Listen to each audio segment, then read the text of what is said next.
I'm a rabbi, and when I heard the subject, what came to my mind was a letter that I and 31 other rabbis, progressive rabbis, I have to admit, I think apart from one of them, signed in the Sunday Times in August, when the president of the Board of Deputies protested about the possibility of the ICC holding Netanyahu to account.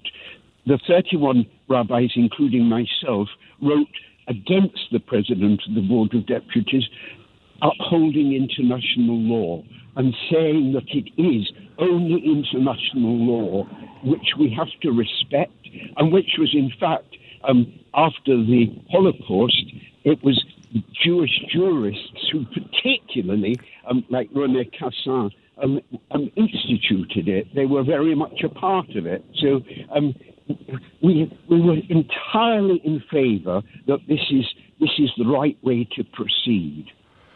I remember that letter, actually, from August of last year, and I fear it's another example of something that hasn't received anything like the level of coverage that would have been afforded to something or someone or supportive of, more supportive of Benjamin Netanyahu.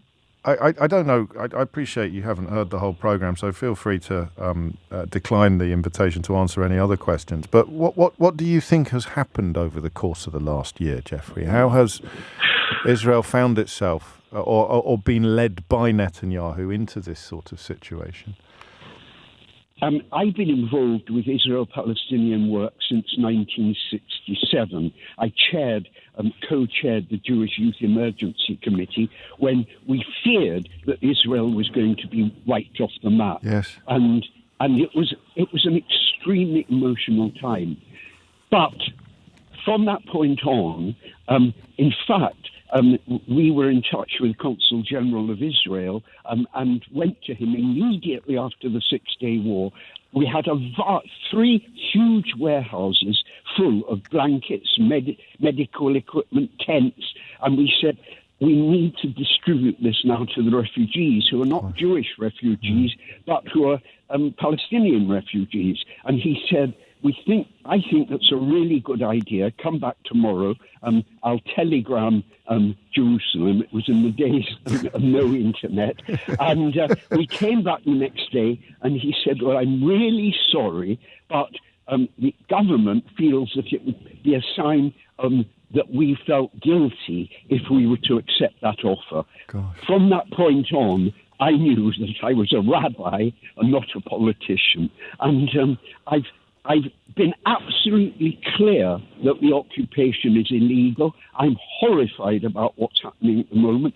Many of my colleagues, I'm 83, so I recognise that I'm retired and it's much easier for me than it is for a rabbi who is still trying to keep his community together, where some of them feel very much the pain, which is accurate, of the Israelis who don't get the news that we get over here. It's very censored, what they're able to see. They have to watch Al Jazeera, and I have a close colleague who's a rabbi in Israel who I talk to, so I know what I'm talking about.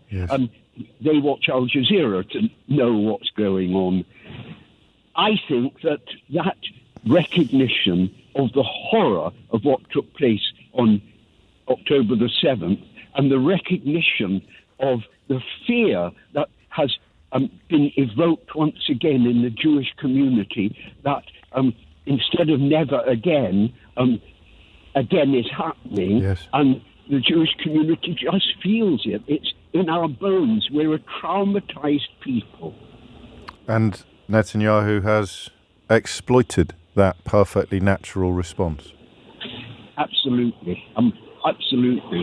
A great big Tesco lorry. I thought I was in a quiet place, so the lorry's just coming past. Maybe I can hide. Well, in a way, Jeffrey, it's a reminder of the success of the diaspora, that enormous Tesco lorry, isn't it?